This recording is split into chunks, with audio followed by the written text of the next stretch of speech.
E पीक पाहणी ऍपवर नोंद असलेल्यांना कोणत्याही प्रकारची मदत मिळणार नसून सोयाबीन आणि कापूस उत्पादकांना हेक्टरी 5,000 रुपये मिळणार असून ज्यांची नोंद नाहीये त्यांना मात्र संमतीपत्र बंधनकारक करण्यात आलंय। खरीप हंगाम 2023 मधील कापूस आणि सोयाबीन उत्पादक शेतकऱ्यांना राज्य शासनाकडून हेक्टरी 5,000 रुपयांचं अर्थसहाय्य दिले जाणार आहे। अर्थसहाय्याची मर्यादा 2 हेक्टर पर्यंत आहे। जिल्ह्यातील कापूस उत्पादक 1,099 शेतकऱ्यांसह सोयाबीन उत्पादक 1,70,183 शेतकऱ्यांना ही मदत मिळणार असून त्यांची यादी शासनाकडून जिल्हा कृषी कार्यालयाकडे प्राप्त झाली आहे।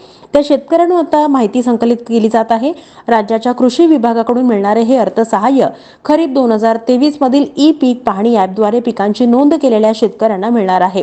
अर्थसहाय्य मिळण्यासाठी लाभार्थी शेतकऱ्यांनी कृषी विभागाच्या वतीने दिलेले संमतीपत्र भरून देणं अपेक्षित आहे।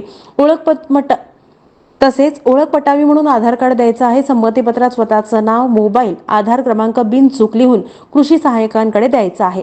14 ऑगस्ट पर्यंत कागदपत्र देणं अपेक्षित आहे। दुसरीकडे ज्या क्षेत्रावर सामायिक खातेदार आहेत त्यापैकी एका खातेदाराच्या आधार लिंक असलेल्या बँक खात्यात अर्थसहाय्य जमा होणार आहे।